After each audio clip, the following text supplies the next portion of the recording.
Hello everyone, आप सभी को नमस्कार। आशा करता हूँ आप सभी स्वस्थ हैं, मस्त हैं और अपनी पढ़ाई में पूरी तरह से मशगूल हैं और व्यस्त हैं। अभ्यास डीपीक्यू सेट नंबर 67 के साथ मैं आप सभी के सामने उपस्थित हूँ। ये मैथ प्रैक्टिस की सीरीज हर मंडे, वेंसडे और फ्राइडे को सुबह 11 बजे एक इसका वीडियो अपलोड होता है इस एग्जामो यूट्यूब चैनल पर।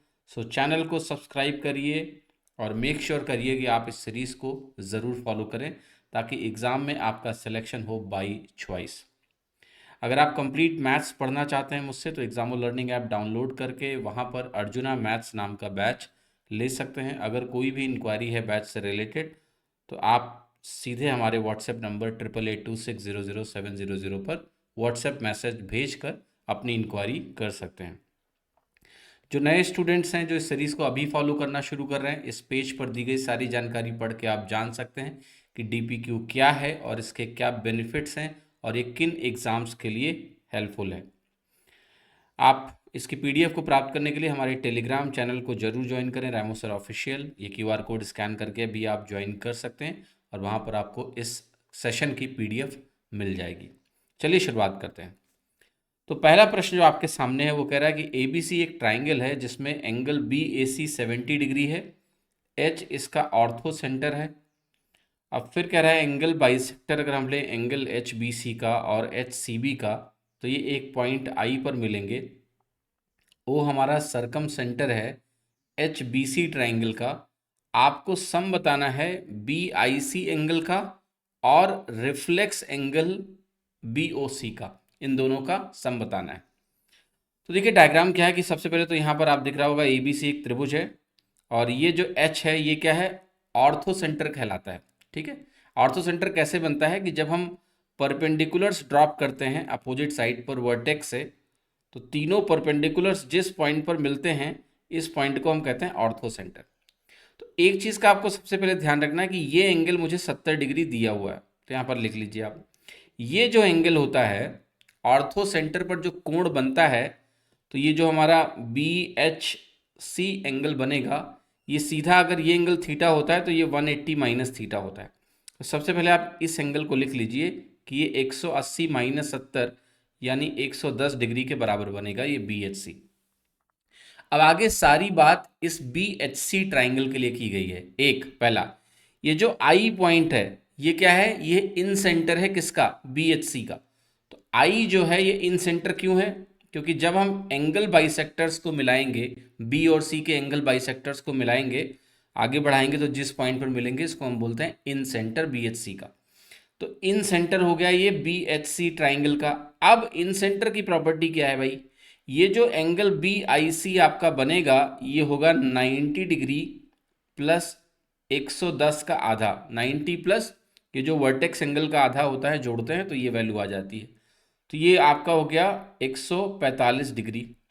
एक और चीज़, ये जो BOC है क्योंकि O सवाल में दिया गया है कि सरकम सेंटर है तो ये जो ये वाला एंगल बनेगा इस 110 का दुगना करने से बनता है तो ये 220 डिग्री बनेगा आपका, राइट। 220 डिग्री, अगर ये 110 डिग्री है तो वो वाला कोण यहाँ पर आपको 220 डिग्री मिलेगा क्योंकि डबल होता है। तो BOC एंगल हमारा 220 डिग्री हो गया। लेकिन हमें BOC नहीं लेना है, हमें BOC का रिफ्लेक्स एंगल लेना है। ध्यान रखिएगा कि जो रिफ्लेक्स एंगल होता है किसी भी एंगल का वो 360 में घटाने से आता है। तो 220 डिग्री अगर मैं 360 में घटाऊंगा तो ये 140 डिग्री बनेगा, तो ये रिफ्लेक्स एंगल हो गया BOC का। अब मुझे इन दोनों का टोटल निकालना है। तो 145 डिग्री में अगर मैं 140 डिग्री को ऐड करूंगा तो ये वैल्यू आपको मिलेगी 285 डिग्रीज। तो ये वैल्यू आपका हो गया सी ऑप्शन 285 डिग्रीज और ये इसका करेक्ट उत्तर है। ये सवाल देखिए कह रहा है कि ABCD एक साइक्लिक आइसोसेलेस ट्रेपीजियम है जिसमें AD हमारा डायामीटर है 12 सेंटीमीटर की लेंथ का और जो लेंथ है AB का वो 3 सेंटीमीटर है। BC हमारा AD के पैरेलल है, आपको BC की लंबाई बतानी है। तो बहुत अच्छा सवाल है, इसके थ्रू मैं आपको 2-3 अच्छे अच्छे कॉन्सेप्ट रिवाइज कराऊंगा। सबसे पहले लेकिन एक बात समझ लीजिए कि अगर मेरे पास एक सर्कल है, ठीक है, साइक्लिक ट्रेपीजियम का मतलब ये होता है, अभी आइसोसेलेस सब छोड़ दीजिए, आप सिर्फ फोकस करिए साइक्लिक ट्रेपीजियम पे। साइक्लिक ट्रेपीजियम का मतलब होता है कि एक सर्कल पर चारों पॉइंट्स होंगे और वो ट्रेपीजियम बना रहे होंगे। मजेदार बात ये ध्यान रखिएगा हमेशा कि कभी भी अगर सर्कल के अंदर ट्रेपीजियम बनेगा कभी भी, तो ये दोनों भुजाएं जो नॉन पैरेलल साइड्स होती हैं वो अपने आप बराबर होंगी ही होंगी, क्योंकि सिमेट्रिक फिगर ही सर्कल में बन सकते हैं। क्योंकि आमने सामने की भुजा मुझे पैरेलल लेना ही लेना है, ठीक है, क्योंकि ये ट्रेपीजियम की प्रॉपर्टी है, समलम चतुर्भुज की प्रॉपर्टी है कि दो पैरेलल साइड्स होती हैं और दो आपकी साइड्स होती हैं जो नॉन पैरेलल होती हैं, ऑब्लिक साइड्स इनको बोलते हैं। अब ये जो नॉर्मल ट्रेपीजियम हम पढ़ते हैं तो उसमें क्या होता है ना कि ये तो पैरेलल साइड्स होती हैं, जो नॉन पैरेलल साइड्स हैं इनका इक्वल होना जरूरी नहीं होता है। लेकिन अगर ट्रेपीजियम साइक्लिक है यानी सर्कल के अंदर है तो ये ध्यान रखिएगा कि ये जो नॉन पैरेलल साइड्स हैं ये बराबर होंगे ही होंगे। तो ये बात आपको बहुत अच्छे से ध्यान रखनी है कि अगर मेरे पास एक साइक्लिक ट्रेपीजियम है, जैसे इसमें इन्होंने लिख दिया है आइसोसेलेस, ये जरूरी नहीं है कि लिखा जाए। अगर साइक्लिक ट्रेपीजियम है तो वो आइसोसेलेस होगा ही होगा, ये ना लिखा हो तो भी आपको पता होना चाहिए कि वो आइसोसेलेस होगा ही होगा। आइसोसेलेस का मतलब दो जो नॉन पैरेलल साइड्स हैं ट्रेपीजियम की वो भी बराबर होंगी ही होंगी, ठीक है। अब चूंकि सर्कल पे आपका क्वाड्रिलेटरल है, चतुर्भुज है, ट्रेपीजियम है, तो ये साइक्लिक क्वाड्रिलेटरल की प्रॉपर्टीज को भी फॉलो करेगा। तो जरा यहां पर सबसे पहले जो एक बहुत महत्वपूर्ण प्रॉपर्टी है टॉल्मी थ्योरम बोलते हैं, जो साइक्लिक क्वाड्रिलेटरल के लिए अप्लाई होती है, पहले उसको रिवाइज करवा देता हूं। तो अगर मेरे पास एक क्वाड्रिलेटरल है एबीसीडी, कोई भी चतुर्भुज हो एबीसीडी, तो टॉल्मी थ्योरम ये कहता है कि आमने सामने की भुजाओं का प्रोडक्ट का सम कर लो, यानी A B into C D plus यहाँ C B into A D, right. आमने सामने की जो दो दो पेयर ऑफ साइड्स हैं इनका प्रोडक्ट निकाल के जोड़ दो तो ये डायगोनल्स के प्रोडक्ट के बराबर होता है, A C into B D, ठीक है। Sum of product of opposite sides is equal to product of diagonals. ये साइक्लिक क्वाड्रिलेटरल की प्रॉपर्टी है, इसको टॉल्मी थ्योरम के नाम से जानते हैं ये चीज। अब ये जो सवाल मुझे दिया गया है इसमें दो और जानकारी समझनी है आपको। पहला तो बोला है ट्रेपीजियम है, और ये भी बोला है कि ट्रेपीजियम की एक भुजा डायामीटर के बराबर है, दिया हुआ है, पढ़ दो सवाल में कि एक भुजा डायामीटर के बराबर है। तो अगर हम इस केस में अगर हम लगाएंगे टॉल्मी थ्योरम, ठीक है, तो देखो ये अगर डायामीटर होगा तो सरकमफेरेंस पे 90 डिग्री का कोण बनता है, ठीक है, बताइए आपको। तो अगर ये डायामीटर डी है और आइसोसेलेस ट्रेपीजियम बनना ही बनना है सर्कल के भीतर, इस भुजा को आप के मान सकते हैं, दोनों इक्वल होगा।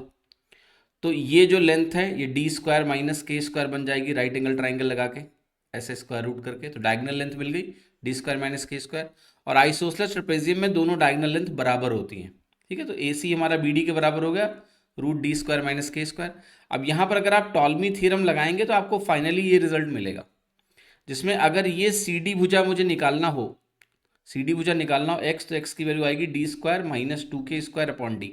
ये रिजल्ट कहाँ से आया? ये सिंपली टॉल्मी थ्योरम को हमने अप्लाई कर दिया है इस केस में जहाँ पर एक भुजा डायगोनल है और ये आइसोसेलेस ट्रेपेजियम है, ठीक है। और ये पॉइंट देखो मैंने दोबारा भी लिख दिया कि cyclic trapezium is always isosceles cyclic trapezium, तो ये ध्यान रखिएगा। अब आप इस फॉर्मूले से भी वैल्यू निकाल सकते हैं जो क्वेश्चन दिया है, या तो आप टॉल्मी थ्योरम लगा लो या फिर अगर आपको ये फॉर्मूला सीधे अगर ध्यान है कि डी स्क्वायर माइनस टू के स्क्वायर अपॉन डी यहाँ बनेगा, जहाँ पर ये वाली भुजा जो नहीं पता है ये एक्स के बराबर होगी और एक भुजा आपका सीधे डायमीटर है यानी 12 है, और ये जो भुजा है ये 3 के बराबर है, इक्वल होगी 3 लिख दिया मैंने, यानी के हमारा 3 हो गया। अब रख देते हैं तो 144 माइनस 2 इंटू 9 बटे 12, तो ये वैल्यू आप सॉल्व करोगे आपका आंसर आ जाएगा। 144 में हमने क्या घटाया 18, तो ये बनेगा 126 बटे 12, सॉल्व करोगे तो आपकी वैल्यू आ जाएगी 10.5 सेंटीमीटर। तो आपका आंसर क्या हो गया ए। तो ये आप स्टैंडर्ड रिजल्ट भी ध्यान रख सकते हैं, या फिर आप चाहें तो इसमें टॉल्मी थ्योरम लगाएं और सॉल्व कर लें। टॉल्मी थ्योरम बहुत इंपॉर्टेंट थ्योरम है, प्लीज़ इसको अपने नोटबुक में लिख लीजिएगा और इसको समय समय पर रिवाइज करते रहिए। ये सवाल दिया है कि दो स्क्वायर्स हैं जिनका एरिया सेम है और इसको हमने ड्रॉ किया है इस तरीके से, यहाँ पर बना हुआ है। तो एक स्क्वायर आपका ये है और एक स्क्वायर ऐसे टेढ़ा करके बनाया गया है। अब कह रहा है कि आपको बताना यह है कि शेडेड रीजन का एरिया क्या है, जो ये शेडेड रीजन है इसका एरिया मुझे कैलकुलेट करना है। 4 ऑप्शन मुझे दिए गए हैं, मुझे सॉल्व करना है। सबसे पहले इसको प्रॉपर्ली सॉल्व करते हैं, फिर मैं बताऊंगा आपको कि क्या इसमें कोई रॉसम अप्रोच पॉसिबल है इस क्वेश्चन को करने के लिए। ठीक है, तो देखिए गौर से सवाल को आप कैसे सोच सकते हैं। सबसे पहले तो अगर बोला है कि दोनों का एरिया बराबर है स्क्वायर का, दो स्क्वायर का एरिया बराबर होने का मतलब है कि दोनों की भुजाएं बराबर है, क्योंकि स्क्वायर के एरिया का फॉर्मूला होता है ए स्क्वायर। तो अगर दो स्क्वायर के एरियाज बराबर हैं तो उनकी भुजाएं यानी साइड्स इक्वल है। ठीक, अब मैं जरा इसको बड़ा कर लेता हूँ सॉल्व करने के लिए। एरिया मुझे कितना दिया हुआ है भाई? एरिया मुझे दिया है 64। अगर एरिया मुझे 64 दिया है तो मुझे ये पता चल चुका है कि मेरी जो भुजा है वो 8 सेंटीमीटर की है। इसमें कोई डाउट नहीं होना चाहिए किसी को भी कि भुजा 8 होगी। ठीक, एक चीज़ और देखना, ये डायगोनल है या नहीं है? क्या ये डायगोनल है? ये यस। तो अगर ये डायगोनल है तो आप तुरंत ही ये बोल बैठेंगे कि ये एंगल 45 डिग्री होगा और ये एंगल भी 45 डिग्री होगा। यस। अब अगर आप यहां पर फोकस करें इस वाले स्क्वायर में, तो इस वाले स्क्वायर में अगर आप फोकस करें और आपने कहा कि ये 45 डिग्री है तो ये भी 45 डिग्री होगा। यस और नो? तो इसका सिंपल सा मतलब ये हो गया कि अगर मैं इस लाइन को एक्सटेंड करूंगा आगे चल के ऐसे यहाँ तक, तो ये लाइन एक्सटेंड करने पे, क्योंकि 45 डिग्री पे ड्रॉ की गई है ये, तो ये लाइन एक्सटेंड करने पे कहाँ जाएगी? ये डायगोनल बनाएगी पूरा। ठीक है, अब जरा गौर से देखना कि इस पॉइंट को अगर मैं बोल दूं यहाँ पर, ये मान लिया ए है, ये बी है, ये बी है हमारा, ये हमारा सी है और ये हमारा मान लिया डी है, और इसको बोल देते हैं कुछ लेटस से पी बोल देते हैं, पी बी, यहाँ क्यू बोल दो और यहाँ आर बोल दो, आप कुछ ऐसा है ना, समथिंग लाइक दैट, ऐसा लिख लेते हैं। अब आप खुद बताओ मुझे कि बी आर की लेंथ कितनी होगी? तो आप कहोगे बी आर की जो टोटल लेंथ होगी ये 8√2 के बराबर होगी, क्योंकि डायगोनल है, भुजा 8 है तो 8√2 के बराबर होगा। और बी सी किसके बराबर होगा? आप कहोगे बी सी तो स्क्वायर की साइड हो गई, 8 के बराबर हो गई। अब देखना ध्यान से, ये जो आर सी की लंबाई है, ये आर सी की लंबाई कैसे निकलेगी? आप कहोगे बी आर में बी सी घटा देते हैं, तो 8√2 में 8 घटेगा यानी 8 इंटू √2 - 1 बनेगा। ये लेंथ आपकी आर सी की होगी। और एक चीज़ और देखना, क्या ये एंगल 45 डिग्री बनेगा? यस, ठीक है, क्योंकि ये डायगोनल है तो 45 बनाएगा। ये 45 हुआ, ये 90 डिग्री होगा ऑब्वियसली, ये 90 डिग्री है, राइट, क्योंकि ये 90 डिग्री है, तो ये भी 45 हो गया। तो ये जो पोर्शन है, इस पोर्शन की अगर मैं बात करूं आपसे, ये वाला पोर्शन, ये ट्राइंगल, इतना पोर्शन, तो इतना पोर्शन जो है हमारा एक आइसोसेलेस राइट एंगल ट्राइंगल है जिसमें 45 45 90 वाला केस है। ठीक है, तो अगर ये वैल्यू 8 इंटू √2 - 1 है आर सी, तो ये वाली इतनी जो लेंथ है ये भी 8 इंटू √2 - 1 के बराबर होगी, क्योंकि 45 45 90 आइसोसेलेस ट्राइंगल बनेगा। अब देखिएगा, जो शेडेड रीजन है इसके दो पोर्शंस हैं। एक पोर्शन तो ये है, इसका एरिया 32 होगा। कैसे? क्योंकि ये स्क्वायर का आधा एरिया है तो ये 32 होगा। भाई डायगोनल क्या करते हैं कि स्क्वायर को दो इक्वल एरिया में बांटते हैं, 64 टोटल एरिया है, तो ये कितना 32 हो गया। तो 32 प्लस मुझे इसका एरिया जोड़ देना है, यही मेरा आंसर है। तो मैं जोड़ देता हूँ, जरा इधर ध्यान से देखिएगा। तो मैं कहूँगा देखो 32 तो हो ही गया, और इस 32 में मुझे इस आइसोसेलेस ट्राइंगल का एरिया जोड़ना है, तो ये बनेगा 1/2 इंटू 8 इंटू √2 - 1 का स्क्वायर बन जाएगा, क्योंकि दो भुजा इक्वल है परपेंडिकुलर साइड्स। अब इसी को मुझे सिंप्लीफाई कर लेना है तो मेरा आंसर आ जाना चाहिए। तो आप कहोगे ये वैल्यू आपकी है 32 प्लस 1/2 इंटू, यहाँ पर हो गया 64 इंटू, इसका स्क्वायर करूँगा तो मिलेगा 2 + 1 3 - 2√2 लिख दिया। 2 से काटूंगा यहाँ 32 मिलेगा। अब 32 अगर मैं कॉमन ले लूँ तो मुझे मिलेगा 1 + 3 - 2√2। फिर मैं यहाँ से अगर 2 बाहर निकालूँ, ये 4 - 2√2 है, 2 कॉमन ले लेता हूँ तो ये बनेगा 2 - √2। 64 इंटू 2 - √2 मेरा आंसर आ रहा है। देख लेते हैं कहाँ लिखा हुआ है ये। 64 इंटू 2 - √2 पहला है नहीं, 64 इंटू ये √2 - 1 है, मुझे 2 - √2 चाहिए। यहाँ 64 है, अगर ये √2 आप अंदर लेके चले जाओ तो बी आंसर मैच कर जाएगा। भाई 64 इंटू 2 - √2 जो मेरा फाइनल आंसर आया है, इसमें अगर मैं 64 के साथ एक √2 बाहर निकाल लूँ तो ये √2 - 1 बन जाएगा, यानी बी आंसर एग्जैक्टली मैच करा, यानी बी आंसर मेरा करेक्ट है। तो ये तो इस सवाल को करने का प्रॉपर तरीका है जिसके थ्रू हम इस प्रश्न को कर सकते हैं।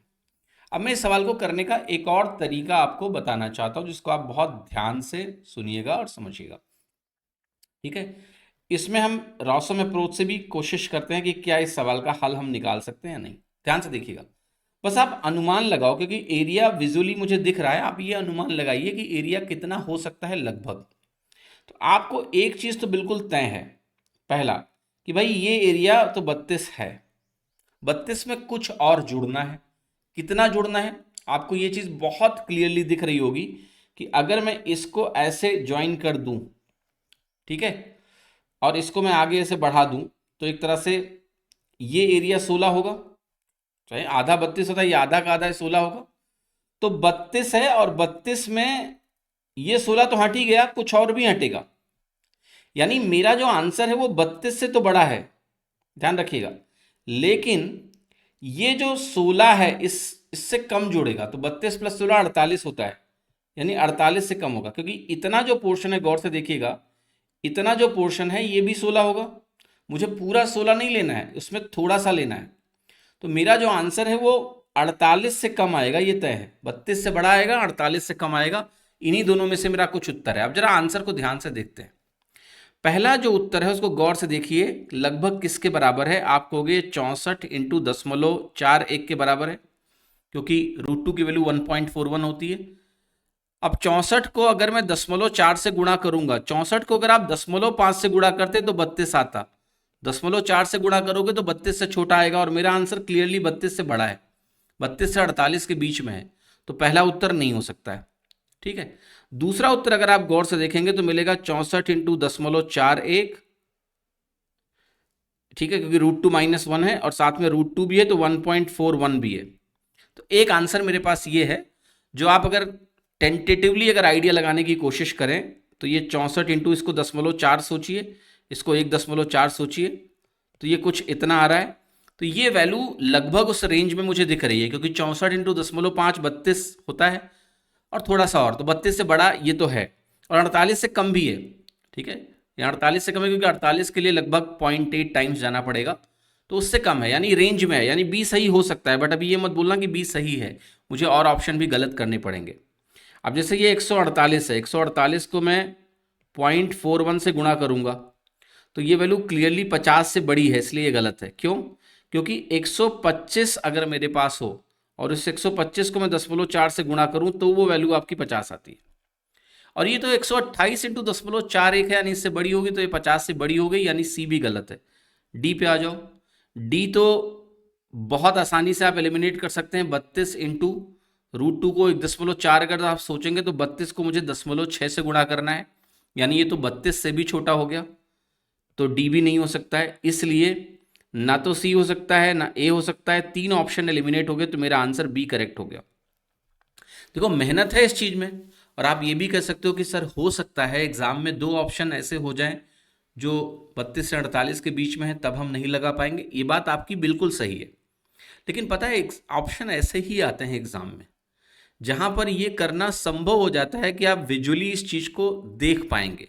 और ये जानना इसलिए भी जरूरी है कि हो सकता है कोई ऐसा क्वेश्चन आए जो बहुत कॉम्प्लेक्स हो, कैलकुलेशन करने में काफ़ी कॉम्प्लेक्स हो, लेकिन विजुअली अगर हम देखते हैं और अनुमान लगा लेते हैं कि हमारा एरिया 32 से 48 के बीच में है, तो ऑप्शन एलिमिनेट करना बल्कि ज़्यादा आसान हो जाता है। इसलिए आपको ये अप्रोच एटलीस्ट पता होनी चाहिए। तो मुझे कमेंट में ज़रूर बताना कि ये रॉसम अप्रोच कैसी लगी आपको, और क्या आप पहले इस तरह की अप्रोचेस से क्वेश्चन करते थे? अगर नहीं करते थे तो एटलीस्ट सोचना शुरू करिए। ठीक है, हमारे तर्कश में हर तरह के तीर होने चाहिए, ठीक है, हर चीज़ हमें आनी चाहिए। फिर सवालों के हिसाब से फैसला लेंगे कि हमें क्या लगाना है क्या नहीं लगाना है। कुछ सवाल शेडेड एरिया के ट्रेडिशनली बहुत कॉम्प्लेक्स हो जाते हैं, लेकिन सिर्फ ऑब्जर्वेशन से करोगे तो बहुत जल्दी हो जाते हैं, इसलिए ये पता होना बहुत ज़रूरी है। ठीक है, ये सवाल देखिए आपसे क्या कह रहा है। ये सवाल कह रहा है कि रेशियो बताना है आपको एरिया का, जो ये छोटा वाला सर्कल है, smaller circle, to that of the bigger circle, ये बड़ा वाला circle, in given figure if side of hexagon is 1 unit. ठीक है, given that all the 3 figures are in regular hexagon. तो पहली बात तो क्या है, ये चीज बता दी कि ये जो हेक्सागन आपको दिख रहा है 6 भुजाओं के साथ, ये रेगुलर हेक्सागन है। ठीक है, रेगुलर हेक्सागन का मतलब क्या होता है? सारे साइड्स इक्वल होते हैं, सारे एंगल्स भी इंटरनल इक्वल हो जाते हैं। तो ये वाला angle 120 degree, 120 degree, 120 degree, 120 degree, 120 degree हो जाएगा। ठीक है, क्योंकि किसी भी पॉलीगन के टोटल एंगल का फॉर्मूला होता है n-2 इंटू 180 डिग्री।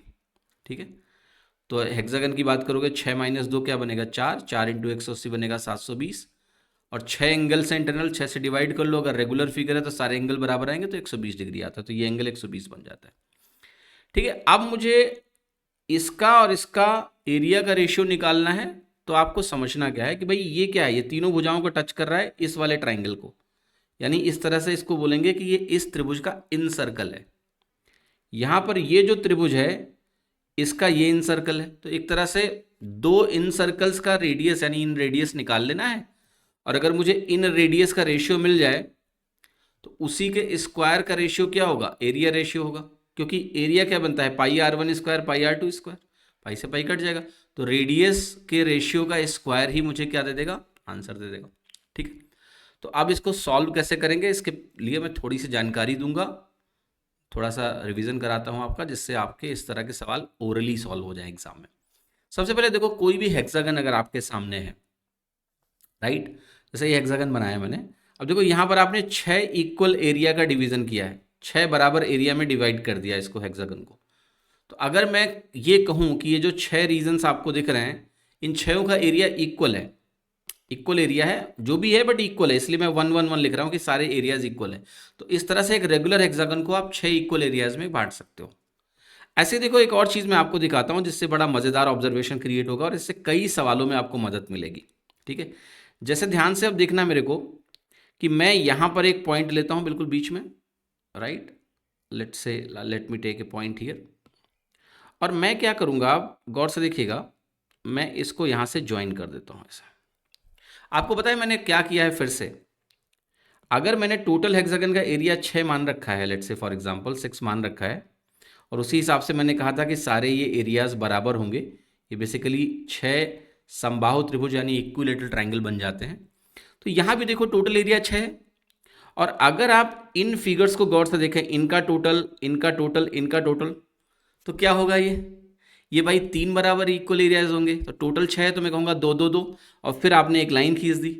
तो ये भी एक तरह से हेक्सागन का 6 इक्वल एरिया डिवीजन है। ये बहुत मज़ेदार चीज़ है कि एक हेक्सागन को आप 6 इक्वल एरिया में ऐसे तोड़ सकते हो, ये 6 इक्विलेटरल ट्राइंगल्स हैं, और यहाँ पर जो मैंने तोड़ा है ये 6 इक्वल एरियाज हैं, लेकिन ये 6 आइसोसेलेस ट्राइंगल हैं। आपको क्या आइसोसेलेस कैसे, मैं दिखाता हूँ आपको। ये दोनों भुजाएं बराबर होंगी, यस और नो, क्योंकि ये हेक्सागन की साइड्स हैं, तो दो भुजाएं अगर बराबर हो गई तो इस त्रिभुज को मैं क्या बोलूंगा, 6 आइसोसेलेस ट्राइंगल्स हो गए, और ये हमारे 6 इक्विलेटरल ट्राइंगल हो गए, और सबका एरिया क्या है ट्राइंगल्स का, 111 है। ठीक है, अब एक चीज और देखिएगा यहां पर कि जो ये आइसोसेलेस ट्राइंगल आपको दिख रहा है, मैंने आपको अभी दिखाया कि भाई ये वाला एंगल 120 डिग्री होगा, yes, internal angle regular hexagon में 120 होता है, तो ये 120 होगा तो ये 30 होगा, और यहाँ पर ये भी आपका 30 होगा। ठीक है, क्योंकि टोटल 180 रखना है। तो ये जो आइसोसेलेस ट्राइंगल बना ये 120 30 30 है, और ये बहुत इंपॉर्टेंट आइसोसेलेस ट्राइंगल है, तो मैं इसको अलग से कुछ दिखा रहा हूं, इसको ध्यान रखना है।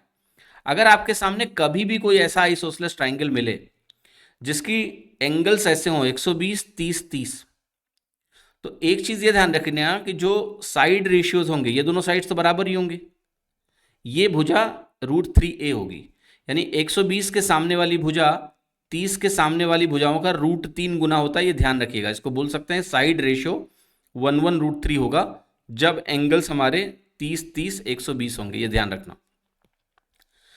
अब मैंने आपको अभी बताया था कि भाई जो एरिया होगा ये चाहे आप इक्विलेटरल ट्राइंगल में डिवाइड कर लो या फिर आप आइसोसेलेस में कर लो, ये दोनों एरियाज बराबर होते हैं। मजेदार बात क्या है, इसका एरिया का जो वैल्यू आता है वो √3/4a² ही आता है। इस त्रिभुज का जो एरिया बनता है वो √3/4a² ही बनेगा, ये प्रूफ मैंने आपको यहीं दे दिया है। ठीक है, वैल्यू यही होगी। फिर देखो इसका अगर आप सर्कम रेडियस लिखो इस त्रिभुज का, इस वाले आइसोसेलेस ट्राइंगल का, तो वो सर्कम रेडियस भुजा ए के बराबर होता है जो 30 डिग्री का अपोजिट है।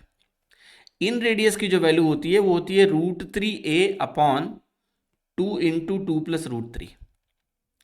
या फिर आप इसको रेशनलाइज करोगे तो 2√3 माइनस 3/2a, कोई भी एक फॉर्मूला याद रखो, ये ध्यान रखो कि भाई इन रेडियस होगा √3a/2 इंटू 2 प्लस √3। ठीक, समझ में आ गया।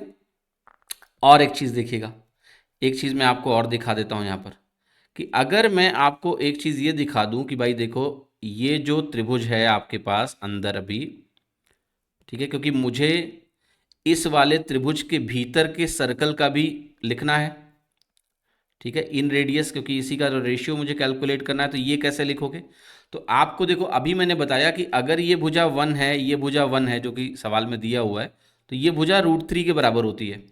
तो ये वाला जो सर्कल आपको मैंने दिखाया है अभी, इस वाले सर्कल का जो इन रेडियस का वैल्यू होगा वो क्या होगा, वो तो एक इक्विलेटरल ट्राइंगल का इन रेडियस बनेगा। और इक्विलेटरल ट्राइंगल का इन रेडियस का फॉर्मूला होता है साइड लेंथ अपॉन 2√3। अब साइड लेंथ यहां आपको क्या दिया हुआ है, √3 के बराबर दिया हुआ है, तो √3/2√3 करोगे तो 1/2 आ जाएगा। ठीक है, समझ में आया कि नहीं? यस। तो अब हमें क्या करना है, हमें जो सवाल ने बोला है वो हम निकाल लेते हैं। तो मैं देखिए क्या लिखने जा रहा हूँ, गौर से देखिएगा, अभी जो कुछ एक्सप्लेन किया वो उसको अप्लाई कर लेते हैं। ये जो छोटा वाला त्रिभुज है, मतलब छोटा वाला इन रेडियस है और बड़ा वाला इन रेडियस है, इसको R1 और R2 बोल देते हैं। ठीक है, अब R1 की वैल्यू मैंने अभी आपको दिखाई कि ये √3a/2 इंटू 2 प्लस √3 के बराबर है। R2 की वैल्यू मैंने आपको अभी कैलकुलेट कराई है। अगर आप ध्यान से देखें कि अगर आपने इस भुजा को मान लिया, बोल दिया कि ये a है, क्वेश्चन में 1 दिया है तो 1 रख सकते हो, अगर ये a है तो ये लेंथ आपकी √3a बनती है। अब √3a साइड की अगर मेरे पास इक्विलेटरल ट्राइंगल है तो उसका जो इन रेडियस बनेगा वो बनेगा साइड लेंथ अपॉन 2√3, ये फॉर्मूला होता है। अब साइड लेंथ क्या है, √3a अपॉन 2√3 आप करोगे, √3 से √3 कट जाएगा, ये a/2 हो गया। सो R1 का अगर आप R2 से रेशियो लिखेंगे तो ये वैल्यू कितनी आएगी, ये फटाक से लिख लेते हैं। सो R1/R2 अगर मैं लिखने जाऊंगा तो ये बनेगा √3, देखो a कट जाएगा, ये 2 भी कट जाएगा, ये a/2 कट ही जाना है, तो अल्टीमेट वैल्यू आपको कुछ ऐसी मिलेगी, R1/R2 इज √3/2 प्लस √3। अब अगर मुझे एरिया का रेशियो चाहिए तो मैं इस रेडियस का स्क्वायर कर लूँगा, तो ये वैल्यू तो आ जाएगी 3/2 दूनी 4 3 7 प्लस 4√3, 3/7 प्लस 4√3 आपकी वैल्यू आई है, जो कि आपका आंसर है डी। तो ये अच्छा सवाल है, इसमें बहुत कुछ आपका रिवीजन भी हो गया, उसको ध्यान रखिएगा। यहाँ पर देखिए एक सवाल है, ये क्या कह रहा है आपसे कि मिनिमम वैल्यू आपको बतानी है 9 sin square theta plus 23 cos square alpha plus tan square beta plus cot square beta plus 4। अब देखिए जब मिनिमम वैल्यू मैं निकालूंगा तो देखो यहाँ थीटा है, यहाँ अल्फा है, यहाँ बीटा और बीटा है, तो थीटा अल्फा अलग अलग एंगल हुए। तो साइन स्क्वायर थीटा की जो मिनिमम वैल्यू होती है, साइन स्क्वायर थीटा की मिनिमम वैल्यू क्या होती है, आप कहोगे साइन स्क्वायर थीटा की मिनिमम वैल्यू ये हमेशा greater than or equal to 0 होगा, तो इसकी जो मिनिमम वैल्यू होगी वो 0 होगी। ऐसे ही जो कॉस स्क्वायर अल्फा है मेरे पास, ये भी 0 या 0 से बड़ा ही होगा, इसकी मिनिमम वैल्यू भी 0 होगी। तो ये दोनों जो एक्सप्रेशंस हैं इसकी वैल्यू 0 और 0 हो जाएगी, क्योंकि 9 इंटू 0 0 बनेगा, 23 इंटू 0 भी 0 बनेगा। अभी जो tan square beta plus cot square beta है, इसको आपको ध्यान रखना है कि tan square beta plus cot square beta ये हमेशा 2 या 2 से बड़ा होता है। ये सेम चीज़ पर बेस्ड है कि जैसे आपका x square plus 1/x square होता है अलजेब्रा में, है ना भाई, tan बीटा को x मान लो तो x square plus 1/x square बनेगा, ये हमेशा 2 या 2 से बड़ा होगा, तो इसकी मिनिमम वैल्यू जो होती है वो 2 हो जाती है। tan square beta plus cot square beta की मिनिमम वैल्यू 2 हो जाएगी। ये डिपेंडेंट एंगल्स हैं, तो आप ये मत कर देना कि जैसे साइन स्क्वायर थीटा की मिनिमम वैल्यू मैंने 0 रख दी, कॉस स्क्वायर अल्फा की मैंने मिनिमम वैल्यू 0 रख दी, तो आप कहोगे मैं tan स्क्वायर बीटा को भी 0 रख देता हूँ, कॉट स्क्वायर बीटा को भी 0 रख देता हूँ। नहीं, बीटा चूंकि डिपेंडेंट है तो जब tan स्क्वायर बीटा को 0 रखोगे तो उस समय कॉट स्क्वायर बीटा 0 होगा ही नहीं। तो ये दोनों साथ साथ चलेंगे, इसलिए इनको साथ साथ देखना पड़ेगा, तो इनकी कंबाइंड मिनिमम वैल्यू 2 होती है। तो अब आपके पास बचा क्या, 2 + 4 6, क्योंकि लास्ट में +4 है तो वो तो +4 ही रहेगा। तो इस पूरे एक्सप्रेशन की मिनिमम वैल्यू जो होगी वो 6 के बराबर होगी। ठीक है, ध्यान रखिएगा इसको। सवाल दिया कि एक त्रिभुज है मेरे पास, इसमें आपको वैल्यू बतानी है b² - c² cot a plus c² - a² cot b plus a² - b² cot c। देखो जब भी ऐसे सवाल तुम्हारे सामने आए, तुम्हें कोई क्लू ना ही है कि कैसे होगा सवाल, तो काम ये किया करो, एंगल्स को कुछ मान लो। जैसे मैं यहाँ पर इनको 60 डिग्री मान सकता हूँ, मैं इसको इक्विलेटरल मान लेता हूँ, ABC बराबर हो गए कि नहीं हो गए, राइट। इक्विलेटरल ट्रायंगल मान लिया, आप चाहो तो ABC को 1 1 1 लिख दो, एंगल भी बराबर हो गए।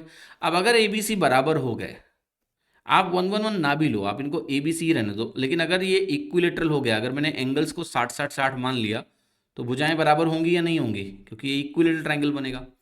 अब आप A बराबर B बराबर C यहाँ रख दीजिए, और एंगल्स की जगह सबकी जगह 60 डिग्री रख दीजिए। आपको क्या मिलेगा, 0 × cot 60, और हर जगह यही मिलेगा, प्लस सेम, तीनों वैल्यू 0 0 0 हो गई, और टोटल क्या आ गया, 0। तो अगर टोटल 0 आ गया तो मेरा आंसर क्या होगा, ए। यहां पर हम एक प्रिंसिपल को अप्लाई कर रहे हैं कि भाई ये एक जनरल ट्राइंगल है, ये कोई भी ट्राइंगल होगा उसके लिए रिजल्ट होगा ऑब्वियसली। तो अगर कोई चीज किसी भी ट्राइंगल के लिए करेक्ट है, तो ये इक्विलेटरल ट्राइंगल के लिए भी करेक्ट होगी। तो जब मैंने इसको इक्विलेटरल माना, तो मैंने देखा वैल्यू 0 आई, और 0 आते ही मैंने कहा ना तो B सही है, ना C सही है, ना D सही है, एक ही ऑप्शन सही है, वो A। तो अगर इक्विलेटरल ट्राइंगल के लिए 3 ऑप्शन गलत हो चुके हैं, तो वो किसी भी ट्राइंगल के लिए सही नहीं हो सकते, इसलिए इसका उत्तर सिर्फ A होगा। तो ऐसे सवालों में आप वैल्यू पुटिंग करके इसको सॉल्व कर सकते हैं। वैसे अगर आप चाहें तो आप इस एक्सप्रेशन को आज के बाद याद भी रखें कि भाई इसकी वैल्यू किसी ट्राइंगल में 0 के बराबर होती है, और इसकी ज़रूरत तब पड़ सकती है जब ऑप्शन में नन ऑफ दीज हो, क्योंकि नन ऑफ दीज होगा तो ऑप्शन एलिमिनेशन काम नहीं करेगा। तो इस रिजल्ट को भी ध्यान रखो आज के बाद कि ये जो रिजल्ट है ये भाई 0 के बराबर होता है। ठीक है, और इसको सॉल्व करने का तरीका बहुत मुश्किल नहीं है ट्रेडिशनल, बट ट्रेडिशनल एग्जाम में लगाना नहीं है। अगर आप DPQ की PDF में जाओगे तो आपको ट्रेडिशनल सोल्यूशन भी दिया गया है, वहाँ से देख सकते हैं। ठीक है, बट इसको स्मार्टली इस तरह से सॉल्व करना है। ये सवाल देखिए आपके सामने कह रहा है कि यूनिट डिजिट एक प्रोडक्ट का 863 × 676 × 56n, इसका यूनिट डिजिट n+2 है, तो बताना है कि what is the value of n। तो हमें बताना है कि n की वैल्यू क्या है। n एक सिंगल डिजिट नंबर होगा, उसको हमें सॉल्व करके निकालना है। तो देखिए यूनिट डिजिट कैसे निकलता है, अगर मेरे पास 3 संख्याएं हैं यहाँ पर, तो सबके यूनिट डिजिट के प्रोडक्ट से यूनिट डिजिट मिलता है। तो यूनिट डिजिट इसका होगा 3 × 6 × n, इसको मल्टीप्लाई करोगे तो आपको दिखेगा 18n, 18 × n। अब 18 का खुद का यूनिट डिजिट 8 है, तो 8 × n जो होगा ये हमारा फाइनल यूनिट डिजिट बनने वाला है इस पूरे प्रोडक्ट का, 8 × n। सवाल कर रहा है कि 8 × n जो यूनिट डिजिट है ये n+2 के बराबर है, तो हमें n की वैल्यू खोजनी है। अब देखिएगा ध्यान से, मेरे को बताओ क्या 8 × n हमेशा इवन नंबर होगा? यस भाई, 8 × n तो इवन ही आएगा। भाई इन दोनों के प्रोडक्ट से यूनिट डिजिट 8 आ गई, तो ओवरऑल यूनिट डिजिट तो इवन ही होगा, या आप ऐसे कह लो कि इस प्रोडक्ट में एक नंबर इवन है, गारंटी है 676, तो यूनिट डिजिट प्रोडक्ट का तो इवन ही रहेगा। तो n+2 को इवन ही रखना पड़ेगा।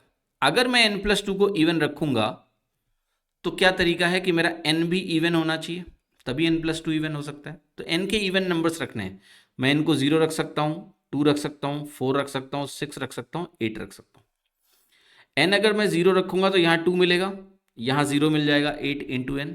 अगर मैं 2 रखता हूँ तो 2 2 4 मिलेगा, और ये 8 2 16 होगा, तो 6 होगा यूनिट डिजिट। 4 रखूंगा तो 4 और 2 6 बनेगा, और 8 चौके 32 बनेगा, यूनिट डिजिट 2 आ जाएगा। 6 रखूंगा, 6 और 2 8 बनेगा, और 6 × 8 48 बनेगा, जो यूनिट डिजिट 8 है। 8 रखूंगा तो यहाँ 0 आ जाएगा, और 8 रखूंगा तो यहाँ 4 आ जाएगा। देखिए कहाँ पर ये 8 × n की वैल्यू n+2 के बराबर है, यहाँ है नहीं, यहाँ है बराबर 6 4 नहीं, यहाँ बराबर है 2 और 6 नहीं है, यहाँ बराबर है यस, यहाँ बराबर है नहीं। तो आप मुझे बताओ n की कौन सी वैल्यू के लिए दोनों बराबर है, n बराबर 6 के लिए बराबर है। तो आंसर हो गया आपका D, n is equal to 6। ठीक है, खैर इतना समय बर्बाद करना नहीं है इस सवाल में। जैसे आपने ये ऑब्जर्वेशन लगाया कि n की वैल्यू इवन है, लगा लिया अनुमान पहले ही, क्यों, 8 इंटू एन इवन होगा तो n+2 को भी इवन होना पड़ेगा, बराबर है तो n भी इवन नंबर होगा। n अगर इवन है तो क्या 1 और 3 करेक्ट हो सकते हैं? नहीं। अगर 3 ऑप्शन ऑड होते तो मैं 3 काट देता, कहता जो बचा वही सही है। अब मेरे पास 2 ही वैल्यू बची n बराबर 8 और n बराबर 6, बस इन्हीं दोनों को चेक करना है। तो अगर मैं n+2 चेक करूंगा तो ये 0 बनेगा, ये 8 बनेगा। और अगर मैं 8 इंटू एन चेक करूंगा तो 8 8 64 बनेगा, तो यूनिट डिजिट 4 हो गई, 8 6 48 बनेगा, यहाँ 8 बनेगी। तो सिर्फ जो वैल्यू सही है वो n बराबर 6 सही है हमारा, n का मान 6 होगा। तो बहुत अच्छा सवाल है, और कैसे करना है आई होप कि आपको समझ में आया होगा। देखिए सवाल कर रहा है ABCD एक स्क्वायर है जिसमें साइड लेंथ 14 सेंटीमीटर है। एक सर्कल आपने ड्रॉ किया है, A और D के थ्रू जा रहा है वो इस तरीके से कि वो BC पर टेंजेंट है। हमें बताना है कि सर्कल का रेडियस किसके बराबर होगा।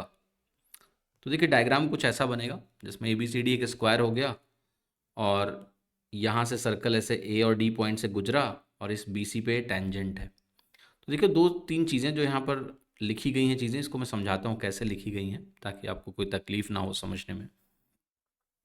सबसे पहले तो देखो ये लेंथ, क्योंकि स्क्वायर का साइड है तो 14 के बराबर है। ठीक, अब अगर मैं सर्कल के सेंटर से इस भुजा पर परपेंडिकुलर डालूंगा ऐसे, तो आपको पता है प्रॉपर्टी की ये इसको बाइसेक्ट करता है कॉर्ड को।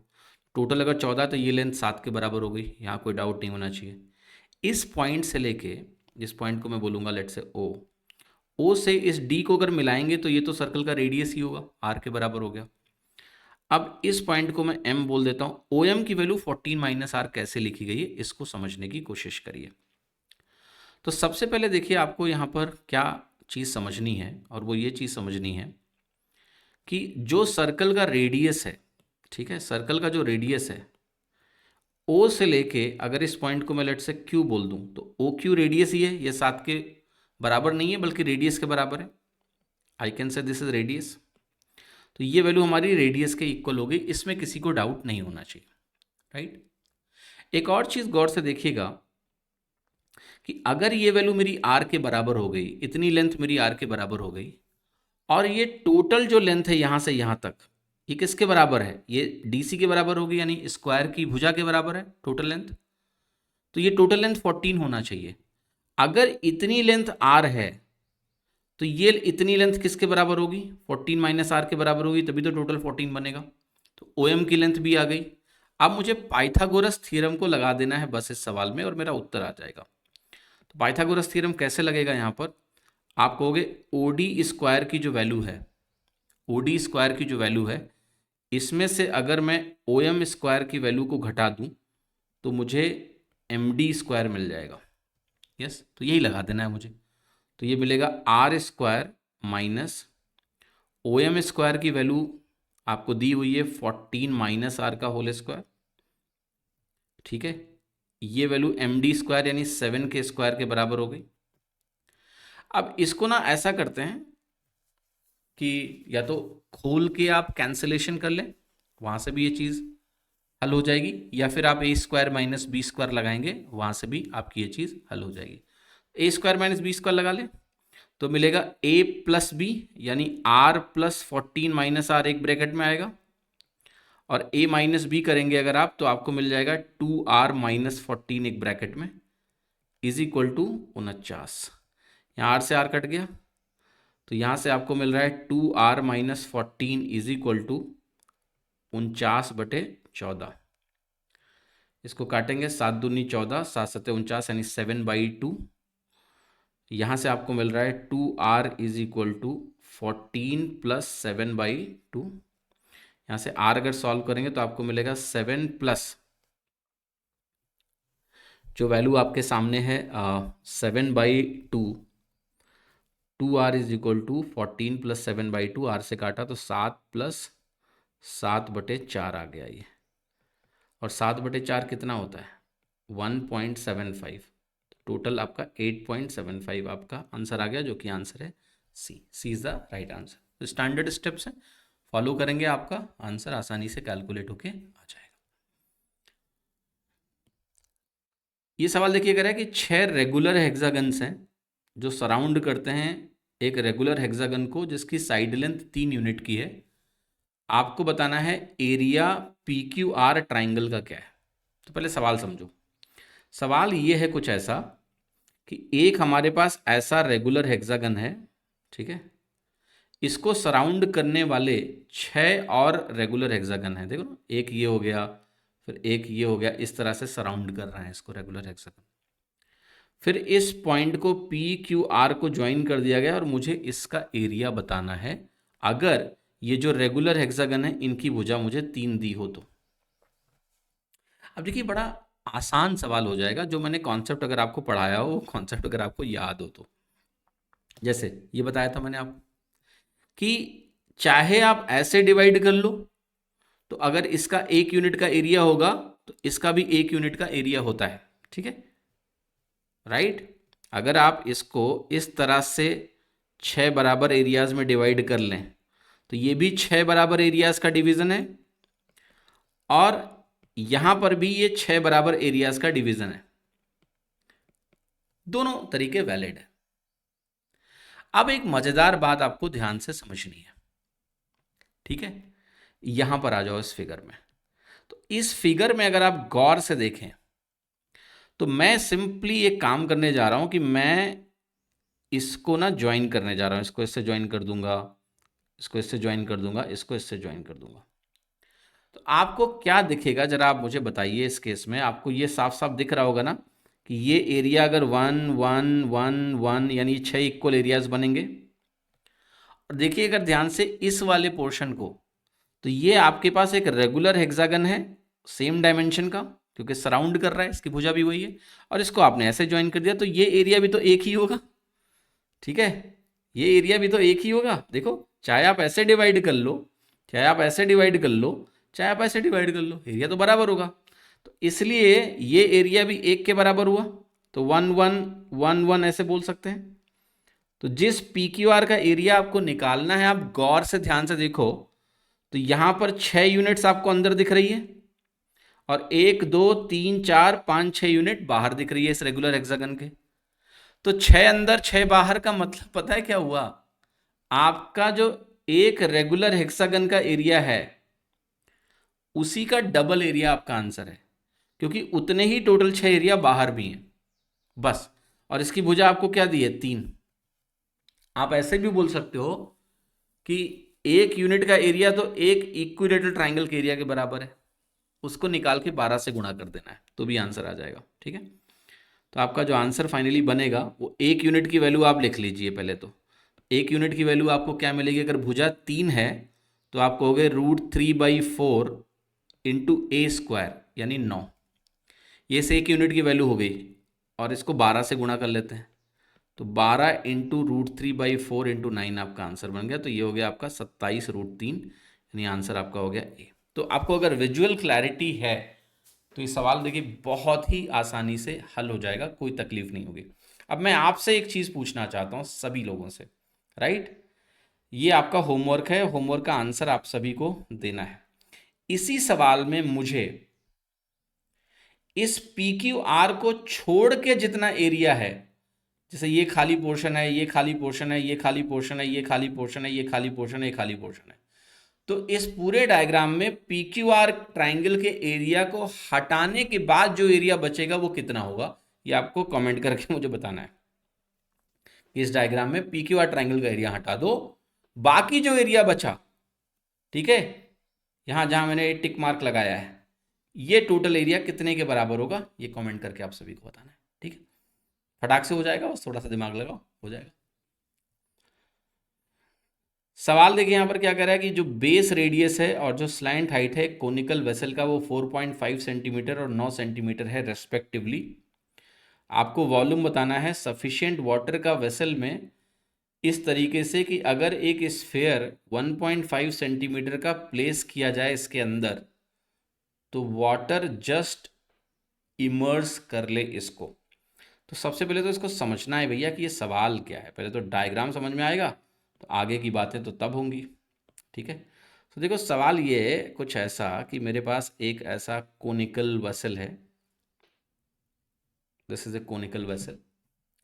अब इस कोनिकल वेसल में मुझे कुछ जानकारियां दी है कि भाई ये जो रेडियस है ये 4.5 है और जो स्लैंट हाइट है ये 9 सेंटीमीटर का है।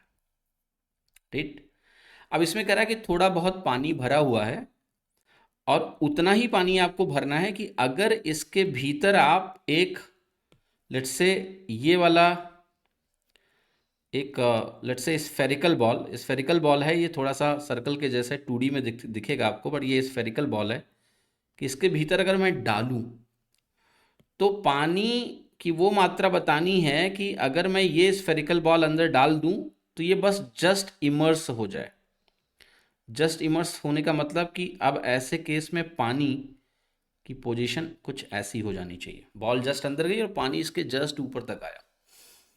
तो मुझे ये बता देना है कि पानी का वॉल्यूम कितना होगा। अब पानी का वॉल्यूम अगर आपको निकालना है तो बहुत सिंपल तरीका है, और वो तरीका ये है कि आपको सिर्फ इसको देखना है। इसको देखना है। 2D में तो ये ट्रायंगल की तरह दिखेगा, 3D में ये एक कोन की तरह दिखेगा, ये भी एक कोन की तरह दिखेगा, और इस कोन के भीतर एक स्फीयर है। तो होगा ये कि जो वॉल्यूम होगा वाटर का, जो वाटर का वॉल्यूम है वो किसके बराबर होगा, देखना ध्यान से।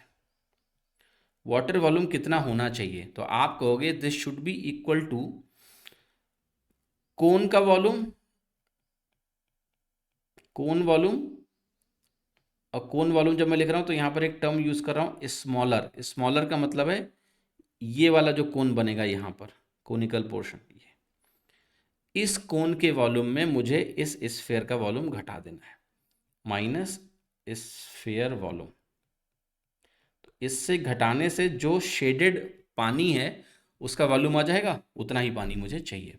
अब इस कोन का वॉल्यूम कैसे निकालेंगे आप, क्योंकि इसके लिए इस कोन की हाइट चाहिए मुझे, छोटे वाले कोन की जो यहाँ पर बन रहा है, इस कोन की हाइट चाहिए, इस कोन का रेडियस चाहिए, ये सारी कैलकुलेशन मुझे करनी है। तो कैसे करना है देखिए, बड़ी सिंपली हो जाएगी ये चीज़। एक छोटा सा ऑब्जर्वेशन जो बहुत इंपॉर्टेंट है, ओरिजिनल कोन में जाइए और ओरिजिनल कोन में एक चीज़ आप बहुत गौर से देखिए, और वो गौर से चीज़ आपको क्या देखनी है कि अगर आप ध्यान से इस वाले एंगल को देखने की कोशिश करें तो जरा बताइए कितना आएगा। आप कॉस थीटा लिखने की कोशिश करिए, इसको मैं थीटा बोल रहा हूँ, जरा कॉस थीटा लिखने की कोशिश करिए तो आप कहोगे रेडियस 4.5 है। ठीक है, अगर मैं इस पॉइंट को O बोल देता हूँ, इसको A बोल दूँ और इसको B बोल दूँ, तो आप कहोगे सिंपली जो चीज़ बनेगी कॉस थीटा वो बनेगी OA अपॉन AB। तो ये बनेगी 4.5 अपॉन 9, क्योंकि स्लैंट हाइट आपको 9 दी है तो 1/2 बना। थीटा की वैल्यू यहाँ से आ गई 60 डिग्री।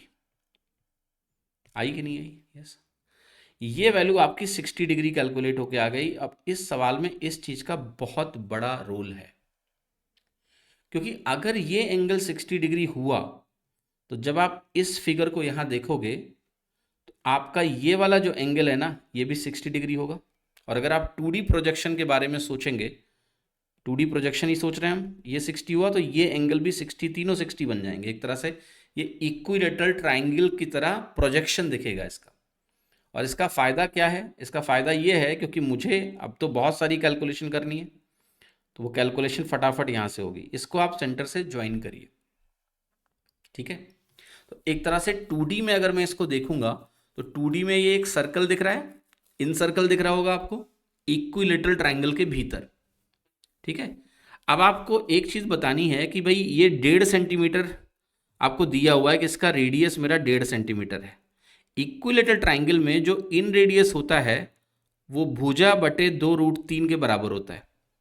ठीक है, तो 1.5 इज इक्वल टू क्या बनेगा, ए यानी भुजा। भुजा का मतलब है कि मैं अगर इस लेंथ को, स्लैंट हाइट को यहां पर सोचना चाहूं तो ए अपॉन 2√3 है, तो मैं यहां लिख देता हूं 2√3। तो एक तरह से ए की वैल्यू आपकी आ गई 3√3। और ए किस लिए ज़रूरी था, क्योंकि अगर आपको ए मिल गया तो आपको ये रेडियस मिल गया, ये 1.5 √3 के बराबर है, क्योंकि ये पूरी भुजा ए है, उसका आधा रेडियस मिल गया, तो जो छोटा वाला कोण है उसका रेडियस 1.5 √3 हो गया। और अगर मुझे इसकी हाइट निकालनी होगी, क्योंकि वॉल्यूम के लिए हाइट भी चाहिए, तो एच चाहिए। एच की वैल्यू किसके बराबर आएगी? आप कहोगे कि इक्विलेटरल ट्राइंगल में अल्टीट्यूड का फॉर्मूला होता है √3/2 इंटू ए, तो ये वैल्यू हो गई √3/2, और ए तो अभी आया है 3√3, तो आप देखिए ध्यान से इसको, ये वैल्यू आ रही है आपकी 9/2 यानी 4.5। √3 से √3 गुणा होकर 9, 3 बनाएगा, 3 × 3 9, 9 4.5, तो एच की वैल्यू 4.5 आ गई। ठीक है, ये चीज़ हमने यहाँ पर लिख दी। अब भाई कैलकुलेशन करनी है, क्योंकि कोन का जो वॉल्यूम है वो अब मैं लिख सकता हूँ, स्फीयर का वॉल्यूम भी अब मैं लिख सकता हूँ। क्या क्या लिखा जाएगा यहाँ पर मैं लिख देता हूँ। तो कोन का वॉल्यूम बनेगा 1/3 into pi into R square, radius इसका है 1.5 √3, तो अगर मैं इसका स्क्वायर करने जाऊँगा तो ये मिलेगा 1.5 का होल स्क्वायर इंटू 3 हो जाएगा, √3 का स्क्वायर 3 हो जाएगा, 1.5 का स्क्वायर 1.5 का स्क्वायर बना। और जब h लिखने जाओगे तो h की वैल्यू 4.5 है, तो लिख दिया मैंने। माइनस करोगे तो बनेगा 4/3 पाई इंटू रेडियस क्या है 1.5, तो यहां पर मैं ऊपर ही लिख देता हूं 1.5 का होल क्यूब, थोड़ा जगह कम है तो माफ करिएगा इस चीज के लिए। अब जो कैलकुलेशन है इसको गौर से देखिए। आप इस पूरी कैलकुलेशन में, जैसे मैं 3 से काटूंगा तो यहाँ 1.5 बनेगा, 1.5 का क्यूब पाई 1.5 का क्यूब कॉमन ले सकते हैं, क्योंकि 1.5 इंटू 1.5 स्क्वायर ये बन जाएगा आपका 1.5 का क्यूब। तो पाई इंटू 1.5 का क्यूब अगर मैं कॉमन लेके बाहर निकालूंगा तो मुझे मिलेगा 3 माइनस ये पाई इंटू 1.5 का होल क्यूब कॉमन होगा, तो यहाँ 4/3 मिलेगा, तो ये बना पाई इंटू 1.5 का होल क्यूब इंटू 5/3, क्योंकि 3 3 9 -5, 5/3 हो गया। अब आंसर बहुत मुश्किल नहीं है इसके आगे सॉल्व करना, ठीक है, आंसर बहुत मुश्किल नहीं है, क्योंकि ये वैल्यू आपकी बन जाएगी पाई इंटू 1.5 का एक पार्ट 3 से आप काट दो तो बनेगा 10.5 इंटू 1.5 का होल स्क्वायर बनेगा 2.25 इंटू 5, ये आपका फाइनल आंसर है। तो ये वैल्यू आपकी बनेगी 5 यानी 2.5 को 2.25 से मुझे गुणा करना है, तो 2.5 को आप 10/4 भी सोच सकते हैं, तो 22.5 को 4 से डिवाइड करना है, तो आपकी वैल्यू कितनी आ जाएगी, इस तरह से मैं लिख देता हूँ 22 दशमलव, ये 2.5 को मैं सोच रहा हूँ 10/4, ठीक है, या 5/2, 10/4 सोचोगे तो 22.5/4 इंटू पाई, ये आपका आंसर है। तो 4 पंचे 20, 4 पंचे 20, 4 पंचे 20 हो गया, 2 बचा, फिर 4 छक्का 24 सॉरी आएगा, 4 छक्के 24, 4 दूनी 8, 4 पंचे 20, 5.625 पाई, आपका आंसर है सी।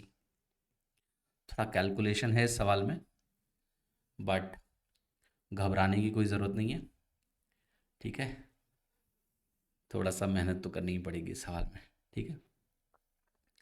तो सिंपल सी बात है, सभी को आसानी से समझ में आना चाहिए, ठीक है। कैलकुलेशन है, बाकी सवाल डुएबल है, ऐसा कुछ नहीं कि सवाल में कोई खतरनाक चीज़ है, बट कैलकुलेशन है। सवाल कह रहा है कि साइन के साथ 8 थीटा -11 डिग्री है, सेक के साथ 11 थीटा -13 डिग्री, अगर ये 1 के बराबर है तो tan 12.5 थीटा tan 10 थीटा की वैल्यू क्या है। जाहिर सी बात मुझे थीटा निकालना है। इस एक्सप्रेशन को अगर आप गौर से देखो तो एक्सप्रेशन है साइन ऑफ 8 थीटा -11, और ये वैल्यू अगर सेक को मैं उधर ले जाऊंगा तो ये बनेगा कॉस ऑफ 11 थीटा -13, ठीक है। अब साइन जब भी कॉस के बराबर होता है तो ऐसा तभी हो सकता है जब इनके एंगल्स का सम 180 हो। कभी भी अगर आपको दिया हो साइन एक्स कॉस वाई के बराबर है, एक्स प्लस वाई की वैल्यू 90 डिग्री के बराबर होती है, तो इसका मतलब हो गया कि 8 theta -11 degree plus 11 theta -13 degree की वैल्यू 90 डिग्री के बराबर है, तो ये हो गया 19 थीटा और 24 उधर जाएगा तो 114 बनेगा, थीटा की वैल्यू 6 डिग्री आ गई, 6 डिग्री लिख दी मैंने। अब देखिएगा ध्यान से, ये बनेगा आपका tan ऑफ 12.5 इंटू 6, ये हो जाएगा 75 degree minus tan of 60 degree. tan 75 degree की वैल्यू होती है 2 प्लस √3 और tan 60 डिग्री की वैल्यू होती है √3। √3 से √3 कट गया, ये वैल्यू आ गई 2, तो आंसर हो गया बी। अब आप पूछ रहे होगे, सोच रहे होगे शायद कि ये भाई tan 75 डिग्री की वैल्यू 2 प्लस √3 इतनी जल्दी कैसे लिख दी आपने। तो देखिए इसके लिए रिवीजन करा देता हूँ। देखिए 15, 75 और 90 का जो राइट एंगल ट्राइंगल होता है, ठीक है, इनके जो साइड रेशियोज होते हैं इनको अलग अलग तरीके से लिखा जा सकता है। ठीक है, जैसे 15, 75, 90 ट्राइंगल में जो साइड रेशियो है वो 15 के सामने √3 - 1 अगर मैं लिखूं तो 75 के सामने √3 + 1 बनता है और 90 के सामने 2√2 बनता है। तो यहाँ से अगर आप tan 15 लिखना चाहें तो tan 15 क्या बनेगा, परपेंडिकुलर अपॉन बेस, तो ये बनेगा √3 - 1 अपॉन √3 + 1, राइट, लिख सकते हैं। आप चाहो तो sin 15 भी यहाँ से लिख सकते हो, √3 - 1 अपॉन 2√2 काइंड ऑफ, ठीक है, ये सारी वैल्यूज यहाँ से लिख सकते हो। बट अब जैसे इस चीज़ को आपको पता है कि √3 - 1 बटा √3 + 1 को रेशनलाइज किया जा सकता है। तो रेशनलाइज करते समय देखिए ट्राइंगल को अगर मैं सारी भुजाओं को √3 + 1 से डिवाइड कर दूं, √3 + 1 से डिवाइड करूंगा तो ये 1 बन जाएगा। साइड रेशियो नहीं बदलेगा, हर भुजा को मैं √3 + 1 से डिवाइड करूंगा। तो साइड रेशियोज ऐसे भी लिखे जा सकते हैं कि 15 के अपोजिट 2 - √3, 75 के अपोजिट 1 और 90 के अपोजिट फिर ये वैल्यू आ जाएगी ऐसी। अब यहाँ से अगर आप tan 15 लिखो तो ये बनेगा 2 - √3 अपॉन 1, यानी इसी की वैल्यू 2 - √3 के बराबर हो गई। तो ये वाला ट्राइंगल भी आप ध्यान रखिए, इससे फटाफट आप वैल्यूज़ को लिख पाएंगे। सेम काम अगर मैं √2 यहाँ पर √3 - 1 से हर भुजा को डिवाइड कर दूँ तो ये 1 बन जाता है, ये 2 + √3 बन जाता है, यहाँ √2 × √3 + 1 और यहाँ √2 + √6 + √2 बन जाएगा। अब यहाँ से अगर आप tan 75 लिखोगे तो क्या मिलेगा, देखिए tan 75 लिखना है तो दिस अपॉन दिस मिलेगा, यानी 2 + √3 अपॉन 1 मिलेगा। ये तीनों ट्राइंगल आपको पता होने चाहिए, क्योंकि जब भी 75 डिग्री का एंगल लिखना है तो ये चाहिए आपको। हाइट्स एंड डिस्टेंस में इसका डायरेक्ट इस्तेमाल होता है। तो ये तीनों तरीके के जो साइड रेशियोज हैं वो आप सभी को बहुत अच्छे से याद होने चाहिए। तो प्लीज़ इसको अपनी कॉपी में नोट कर लेना, ठीक है। तो यहीं से देखो tan 75 2 + √3 यहाँ पर हमने इस्तेमाल किया है, तो ऐसे आपका बहुत समय एग्जाम में बच जाएगा। सवाल कर रहा है कि x हमारा मीन प्रोपोर्शनल है 102.4 और 168.1 का, y हमारा थर्ड प्रोपोर्शनल है 2.5 का 4.1 से, हमें 32y बटे 41x की वैल्यू निकालनी है। सबसे पहले तो देखिए अगर मेरे पास एक वैल्यू है a और b और इस वैल्यू का मुझे मीन प्रोपोर्शनल निकालना हो तो मीन प्रोपोर्शन होता है √ab। पहली बात, अगर मेरे पास दो वैल्यूज दी हो, मान लिया c और d, और मुझे इसका थर्ड प्रोपोर्शनल निकालना है TP, तो थर्ड प्रोपोर्शनल होता है आपका d²/c, या फिर आप इसको ऐसे भी सोच सकते हैं d × d/c।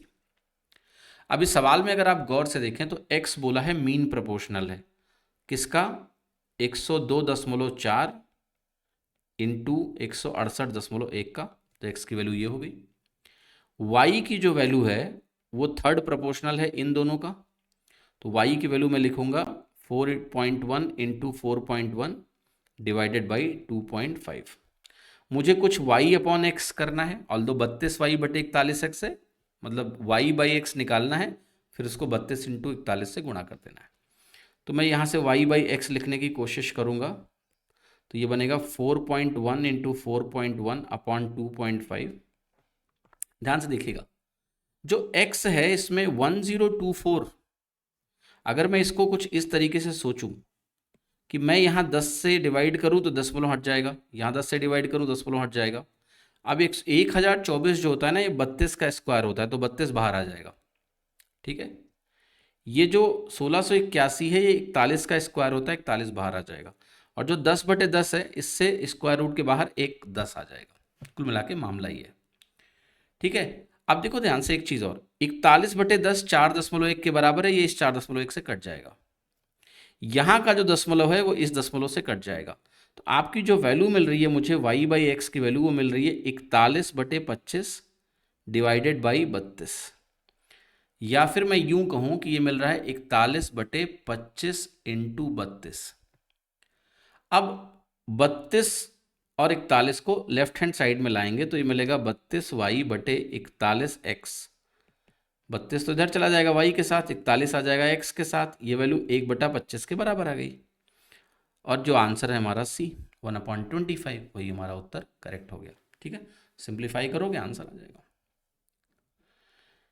सवाल है इसमें कह रहा है कि एक कंटेनर है, उसमें मिक्सचर है वाटर और वाइन का, रेशियो है 7:23 का।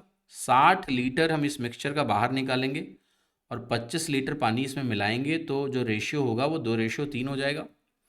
अब कह रहा है फिर से हम इसमें से 10 लीटर मिक्सचर का निकालेंगे और 6 लीटर पानी और 1 लीटर वाइन मिलाएंगे तो इससे क्या होगा। अब आपको बताना है कि नया रेशियो वाटर का वाइन से कितना हो जाएगा, ये निकाल के बताओ।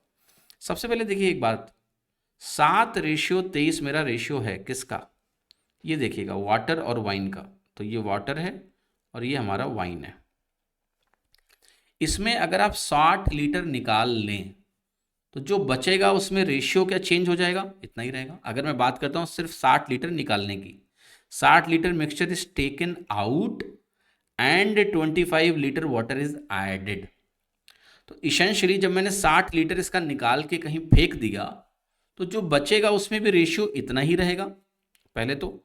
अब हम इसमें 25 लीटर पानी का जोड़ने जा रहे हैं। आप बताओ मुझे कि यहां पर जब आप पानी जोड़ोगे तो क्या वाइन बदलेगा, नहीं।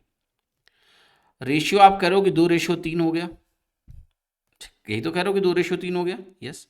तो मैं एक काम करने जा रहा हूं कि जो 2:3 का रेशियो है जो हो गया 25 लीटर पानी मिलाने के बाद, इसमें वाइन को सेम ही रखना है।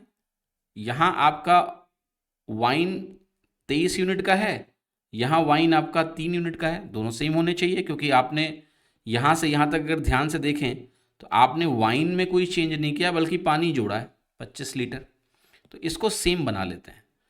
23 और 3 को सेम बनाने के लिए मैं इस 23 को 3 से गुणा करूंगा, 69 बन गया, और ये 7×3 = 21 बन गया। इसको 23 से गुणा करूंगा तो ये 46 बनेगा और 23×3 = 69 बनेगा।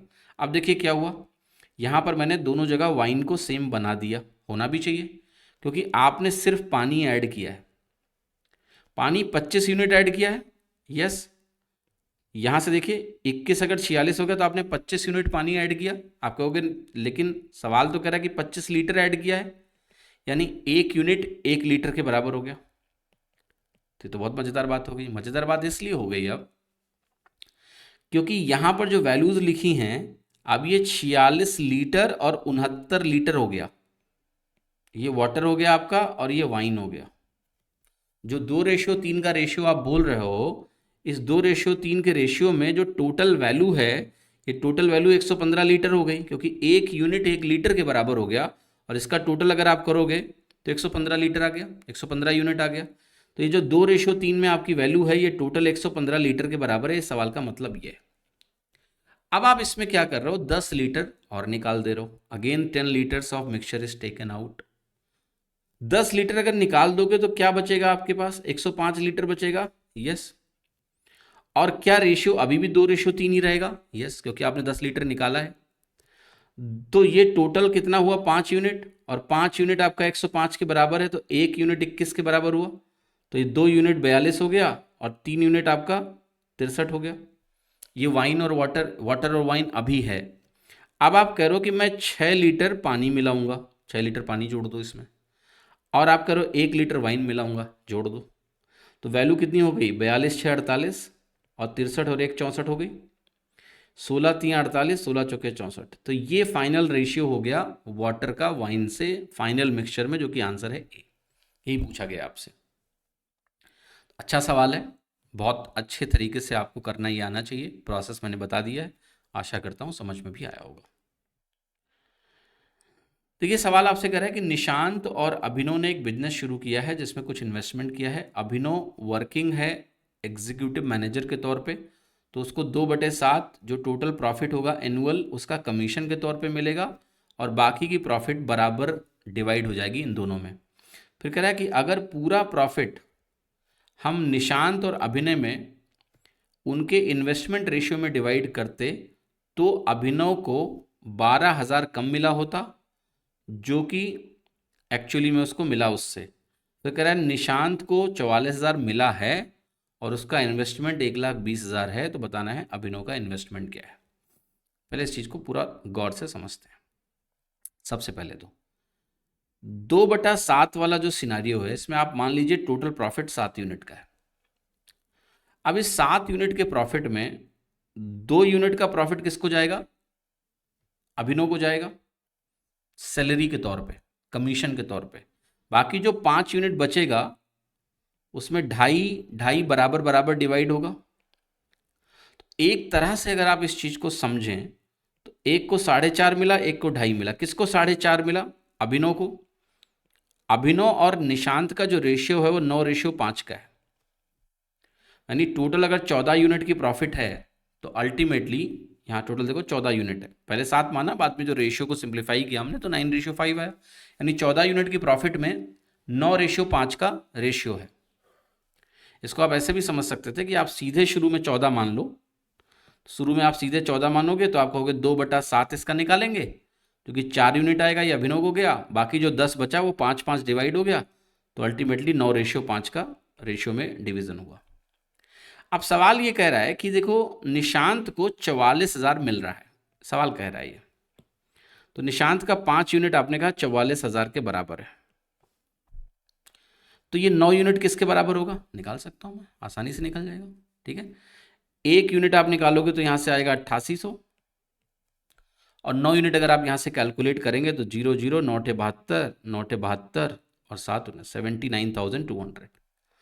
तो एक तरह से अभिनव को 79,200 मिल रहा है, निशांत को 44,000 मिल रहा है। सवाल अब क्या कह रहा है कि मान लिया अभिनव को कोई कमीशन नहीं मिल रहा होता, बल्कि टोटल प्रॉफिट को इन्वेस्टमेंट रेशियो में डिवाइड करते तो अभिनव को 12,000 कम मिले होते। अब बताओ अभिनव को 12,000 कम मिलेगा तो कितना मिलेगा? 79,200 में 12,000 घटा देते हैं, तो 12,000 घटाओगे तो इसको मिलेगा 67,200, और जो 12,000 इसका कम होगा वो जाहिर सी बात है इसको मिलेगा। टोटल प्रॉफिट तो सेम ही रहेगी। तो 44 और 12 कितना हो गया? 56,000। तो कह रहा है कि जब ऐसा हुआ होता तो ये प्रॉफिट उनके इन्वेस्टमेंट रेशियो में डिवाइड हुई होती। अब जरा इस वैल्यू को ना थोड़ा सिंप्लीफाई करो, काटने की कोशिश करते हैं। किससे कटेगा? देखो ये वैल्यू 112 से कट रही है। 112, इन दोनों का अंतर 112 है, इसलिए मुझे आइडिया आया कि शायद 112 से कटेगा। ठीक है, ये जब रेशियो बड़े बड़े हों तो आप डिफरेंस निकालो, और डिफरेंस से कट रहे हैं। देखो 112 इंटू 5 160 होता है, ये 112 इंटू 6 हो गया। तो ये अभिनव और निशांत की इन्वेस्टमेंट रेशियो हुई। सवाल ने बोला है कि निशांत का जो इन्वेस्टमेंट है वो 1,20,000 का है। तो 5 यूनिट अगर 1,20,000 हो गया तो 6 यूनिट किसके बराबर होगा? आप कहोगे 1 यूनिट 24,000 के बराबर होगी। 24 को आपको 6 से गुणा करना है, तो ये आपका वैल्यू आ गया सिंपली 1,44,000। आंसर हो गया आपका बी। सवाल लंबा है, पढ़ने में करने में भी थोड़ा लंबा है, पर बहुत लिखना नहीं है। अगर आपको समझ में आ गया लॉजिक तो स्टेप बाय स्टेप चल के आप इस सवाल को कर सकते हैं। ठीक है, ये सवाल है आपको कि एक एक्सप्रेशन दिया है और आपको उस एक्सप्रेशन की सिंप्लीफाइड वैल्यू कैलकुलेट करनी है। सिंप्लीफाइड वैल्यू कैसे निकलेगी? सबसे पहले देखो डिनोमिनेटर में जो रूट में वैल्यूज हैं, जैसे रूट में 16 माइनस 252 दिख रहा है आपको रूट में, तो 252 का मैं एक तरह से 4 कॉमन लेके 2 बाहर निकालूंगा और जो अंदर वैल्यू बनेगी वो लिखूंगा, क्योंकि स्क्वायर रूट निकालने के लिए इस तरह के फॉर्मेट में लिखना होता है। 2 से 4 बाहर आ गया, 4 छक्के 24, 4 तियाँ 12 बना। अब 63 को ऐसे तोड़ना होता है कि 16 बन जाए, तो 9 सत्ते 63 होता है। अब ये वैल्यू आपकी होती है सिंपली √9 माइनस √7। ये ध्यान रखना होता है, बड़ी वैल्यू पहले, फिर माइनस में, फिर छोटी वैल्यू। ठीक है, √9 माइनस √7, या इसको आप चाहें तो कह सकते हैं कि ये वैल्यू 3 माइनस √7 के बराबर है। फिर जो दूसरी वैल्यू है डिनोमिनेटर में वो है √12 माइनस 140 का 4 बाहर लेंगे, 2 बाहर आएगा, अंदर बनेगा 35। सेम काम करना, 7 × 5 = 35 बनेगा, इसका टोटल 12 यहाँ लिखा है, तो ये वैल्यू √7 माइनस √5 के बराबर होगी। फिर आए तीसरी वैल्यू जो है √14, 2 बाहर निकालने के लिए 4 से डिवाइड करेंगे तो यहाँ 45 बनेगा, ये 9 × 5 = 45 हुआ, तो ये √9 प्लस √5 बनेगा, जिसको मैं 3 प्लस √5 भी बोल सकता हूँ। अब इन वैल्यूज़ को मैं यहाँ जाके रखूँगा 1/2 into 3 minus root 7 minus 1/2 into root 7 minus root 5 minus 1/3 plus root 5। अब इन सबको रेशनलाइज करना है, तो यहाँ क्या करूँगा मैं 3 प्लस रूट 7 से ऊपर नीचे गुणा करूँगा, तो ये बनेगा 3 प्लस रूट 7 और नीचे बनेगा 2 इंटू 9 माइनस 7 2, एक वैल्यू ये हो गई, माइनस रूट 7 प्लस रूट 5 से ऊपर नीचे गुणा करो तो नीचे बनेगा 2 इंटू 7 माइनस 5 भी 2 के बराबर होता है, तो एक तरह से ये भी 2 इंटू 2 आ गया। तीसरी जो वैल्यू है उसमें मैं 3 माइनस रूट 5 ऊपर करूँगा, नीचे बनेगा 9 माइनस 5 यानी 4 के बराबर। ठीक है, अब गौर से देखो तो ये सारी वैल्यूज कट रही हैं। कैसे देखो, 3/4 यहाँ बनेगा पहला पार्ट, ये 3/4 से कटेगा माइनस में आएगा। रूट 7/4 यहाँ बनेगा, ये रूट 7/4 से यहाँ कट जाएगा, एक बार प्लस एक बार माइनस।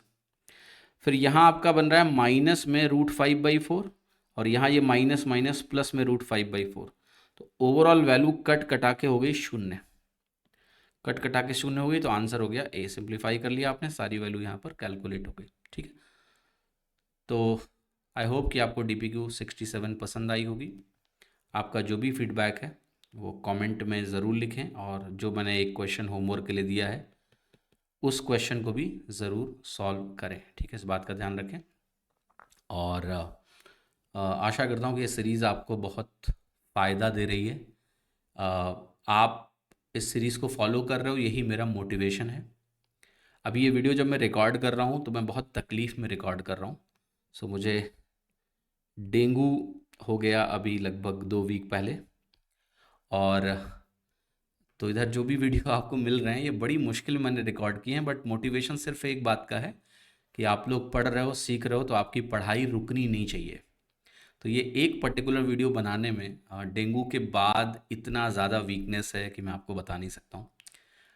बहुत तकलीफ़ है, बट फिर भी सिर्फ इसलिए मैं वीडियो बना पा रहा हूँ, शायद आप इसको जो फॉलो कर रहे हो और आपको जो फ़ायदा मिल रहा है वो मेरे लिए मोटिवेशन है। तो मुझे लगता है कि इतने बच्चे इस सीरीज़ का वेट करते हैं हर मंडे वेंसडे फ्राइडे, तो मुझे कुछ भी हो जाए लेकिन मुझे किसी भी तरह से वीडियो बनाने हैं ताकि कंटिन्यूटी ब्रेक ना हो, क्योंकि एक बार कंटिन्यूटी अगर ब्रेक हो जाती है ना तो फिर लगता है it's okay not to publish a video, but I am making sure कि कितनी भी तकलीफ़ हो, ठीक है, मतलब मेरे पैर अभी कांप रहे हैं, मैं खैर बैठ के वीडियो बना रहा हूँ बट वीकनेस इतनी ज़्यादा है कि मेरे पैर कांप रहे हैं, but still I am making this video for you just to ensure कि आपकी पढ़ाई ना रुके, आपकी कंटिन्यूटी ब्रेक ना हो। सो प्लीज़ इस सीरीज़ से जो भी फ़ायदा उठा सकते हैं आप उठाएं। जितना कमिटमेंट मैं शो कर रहा हूँ आप भी उतना ही कमिटमेंट शो करिए इस सीरीज़ को फॉलो करने में, सो दैट आपको एग्ज़ाम में कोई भी सवाल परेशान ना कर पाए, यही आपसे पूरी उम्मीद है। बाकी जल्दी मैं पूरी तरह से ठीक हो जाऊंगा, तो आप परेशान ना हो बिल्कुल भी। I am fully in control, बाकी जो भी दवाएं वगैरह हैं मैं ले रहा हूँ ठीक से। So I will recover fully very soon. बाकी तब तक आप लोगों का जो पॉजिटिव फीडबैक है वो मेरे लिए मोटिवेशन है, मैं वीडियो आपके लिए बनाता रहूँगा। सो बहुत बहुत धन्यवाद, अपना ख्याल रखिए, थैंक यू सो मच।